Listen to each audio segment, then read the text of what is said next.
Osiem ni siaya ai itanish golowin kutsi kutsnala iwi anta ansacholot anta manas anthalia I siak makslahot siam anta imeth kwathan sacholot kwatslahot siam hait sepka meet sep kwatwilam I Tsleil-Waututh I Tsleil-Waututh tamath.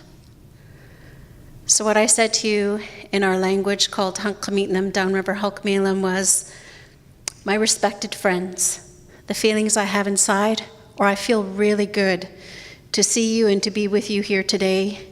And in Coast Salish way, I introduced myself to you with my ancestral name. I carry the name Ansacholot.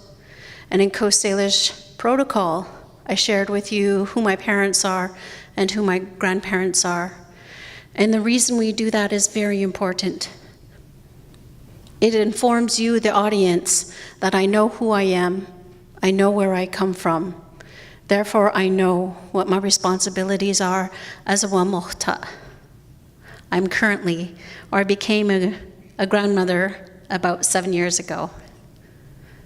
And that's the highest honor and hugest responsibility I carry now as a Wamocht woman, Tsleil-Waututh. My parents are Ernie and Deanna George. My grandparents are the late hereditary chief John L. George and the late Lillian or Dolly George. And then I raised my hands, I think, and I said, Hait Sepka. Hait Sepka is thanking. I'm thanking all of you. Meet Tsleil-Waututh, and I'm welcoming you here to the homelands and waters of the Tsleil-Waututh and the Squamish peoples. As for my closing remarks, I think my brother said it best. I don't know how much more I can add to it, except that this is how we do it.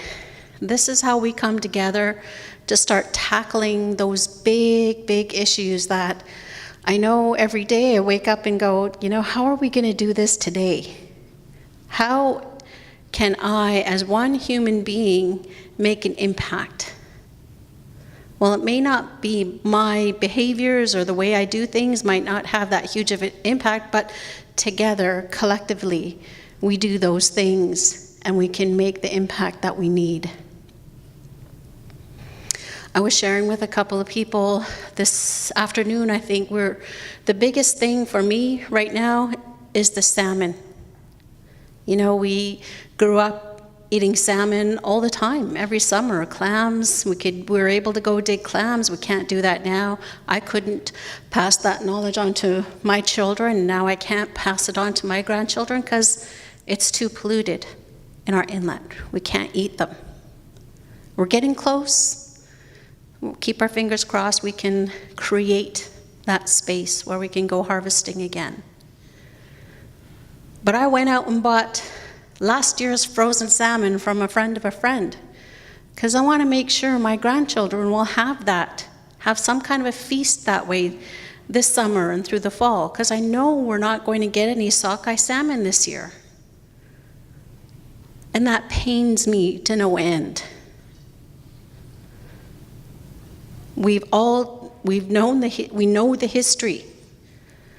So as a collective, we take that knowledge that we have, the Western science, the Western way of knowing things, and we weave together the indigenous science, the indigenous ways of knowing things, and we can heal the environment together. Because we've been brought up as knowing we are Tsleil-Waututh. Tsleil-Waututh means people of the inlet. We come from this inlet. Our first grandmother comes from this inlet. Our first grandfather was transformed from a wolf to a man. So he represents the land. Our first grandmother represents the water. We have that shahalmas, that sacred obligation to protect that. And as you heard Chief Maureen say this morning, we can't do it alone. Tsleil-Waututh is really good at building relationships because we've been such a small nation for so many generations. We know we can't do things on our own. I shared with you earlier, my grandfather said, we have to find a way to get along. We have to find a way to work together. because I'm not going anywhere. My grandchildren are not going anywhere. They're going to be here. And my grandchildren, great-grandchildren yet to come will still be here.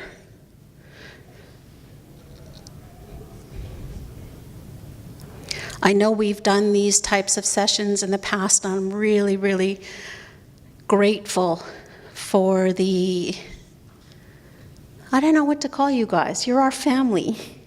For the Bridgets, the Johns, the Amandas, the Mels, the Lindsays, the Aarons, and the other folks that have come to work for Tsleil-Waututh to bring our ways of knowing into and put it into a form that when we push it out to the bigger world, they understand it and they get it and they get on board.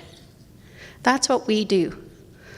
We've had to do that. We've had to adapt that way so we could survive here and carry on with our responsibility.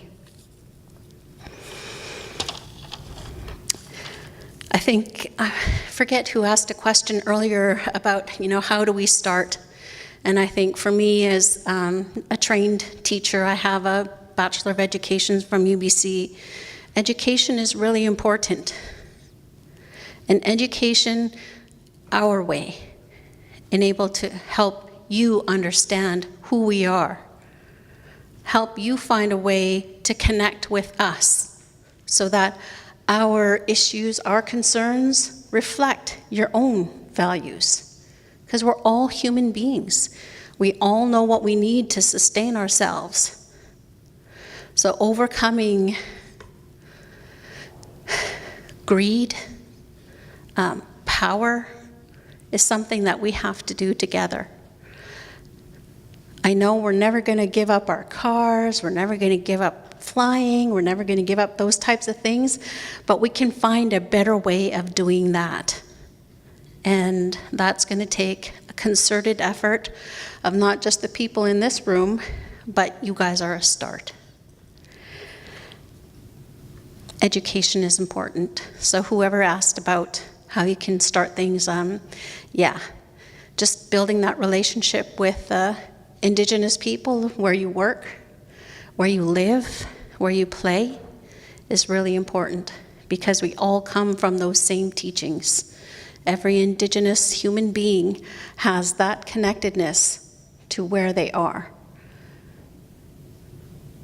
And like I said earlier, what Tsleil-Waututh means, those Indigenous peoples have that deep-seated responsibility, and they welcome you. They ask you to come and join us in protecting that area and that environment. Doesn't mean we can't benefit from it. Yes, we can. But we must do it in a way that's respectful and that it benefits everyone, not just the 1%.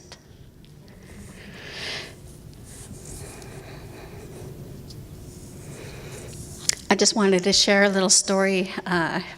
Somebody was talking about red tide earlier, and I remember the first time I heard about red tide or saw red tide, I think Dad was leaving for work or leaving for somewhere, and he told us not to go swimming today because during the summer times we just lived down the beach. We'd pack our lunch and grab our towels and went down the beach and found, we entertained ourselves all day, and there was no worry about anybody drowning or anything, because I don't remember anybody teaching me about, how to resuscitate somebody, or you just took care of each other.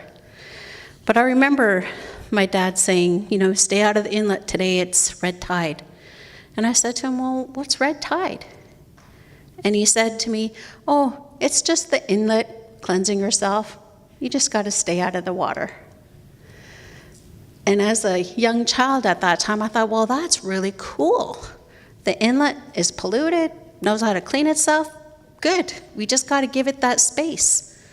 So that's what we as human beings have to do, is give nature the space to heal herself so that we can have right our relationship once more.